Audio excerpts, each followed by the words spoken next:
సంవత్సరాల తరబడి ఎన్ని మందులు వాడినా మీ మోకాల నొప్పులు తగ్గట్లేదా? ప్రాణ పెయిన్ క్లినిక్ లో అత్యాధునిక చికిత్స. దువ్వాడ కుటుంబ కథా చిత్రానికి ఎండ్ కార్డ్ పడిందా?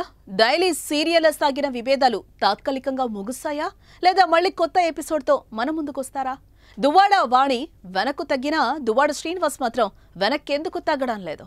ఆయనకు మాధుర్య ముద్దా, భార్య వాణి వద్దా? గత 2 వారాలుగా తెలుగు రాష్ట్రాల్లో హాట్ టాపిక్ గా మారిన దువ్వాడ కుటుంబ విభేదాలు కొత్త టర్న్ తీసుకున్నాయి. భర్తకు వ్యతిరేకంగా ఆందోళన వ్యక్తం చేసిన దువ్వాడ వాణి నిరసన విరమించారు. ఆస్తులు, ఇళ్లు పంపకాలు అంటూ కండిషన్స్ పెట్టి రచ్చలేపిన ఆమె ఒక మెట్టు దిగారు. తమకు ఏం అవసరం లేదని, ఒక్క రూపాయి కూడా వద్దని, దువ్వాడ శ్రీనివాస్ తాము కలిసి అందరం ఒకే ఇంట్లో ఉంటే చాలని చెప్పి బాంబు పేల్చేశారు. కలిసి ఉండేందుకు గాను దువ్వాడ శ్రీను ఎలాంటి షరతులు పెట్టినా అంగీకరిస్తామన్నారు. తన భర్త దువ్వాడ శ్రీనివాస్ ఎలా తిరిగినా తనకు సంబంధం లేదని తేల్చి చెప్పారు. కుమార్తె పెళ్లి కోసం కలిసి ఉండాలని నిర్ణయించుకున్నట్లుగా చెప్పారు. సమాజం కోసం ఒకే ఇంట్లో కలిసి ఉండేందుకు దువ్వాడ శ్రీనివాస్ అంగీకరించాలని కోరారు.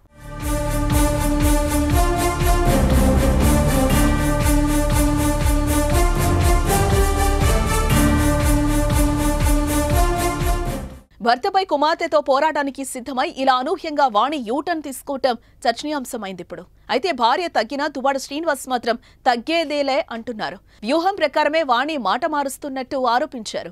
దువ్వాడ వాణి రోజుకో విధంగా మాట్లాడుతున్నారని మండిపడ్డారు.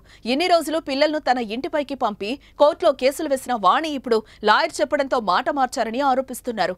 భర్తను, పెద్ద మనుషులను వాణి గౌరవించారని అన్నారు. కుటుంబ పెద్దల ఒప్పందం మేరకు ఆస్తులు ఇవ్వటానికి సిద్ధపడినట్టుగా చెప్పారు.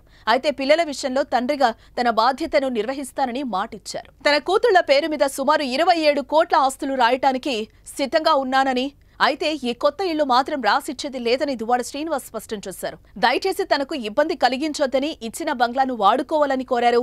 తనను ఇంట్లో నుంచి తరిమేసిన తర్వాతే బయటకు వెళ్లానని, తాను చచ్చానా బతికానా అనేది కూడా చూడలేదని అన్నారు. వాణి నాటకీయంగా మాట మార్చిందని, రోజుకో నిబంధన, ఇప్పుడు కొత్తగా కలిసి ఉంటారని చెప్తోందని అన్నారు. ఇంత జరిగిన తర్వాత తన భార్య వాణితో కలిసి ఉండలేనని తెగేసి చెప్పేశారు దువ్వాడ. తనకు కష్టకాలంలో మాధుర్య ఆదుకుందని, ఇప్పుడు కూడా తనకు అండగా ఉందని చెప్పాడు. భవిష్యత్ ఆమెతో కలిసి ఉంటానా లేదా అన్నది కాలమే నిర్ణయిస్తుందని చెప్పాడు దువ్వాడ. వాణి అలా, దువ్వాడ శ్రీనివాస్ ఇలా. ఈ వివాదానికి ఎలా ఫుల్ స్టాప్ పడుతుందనేది వేచి చూడాలి.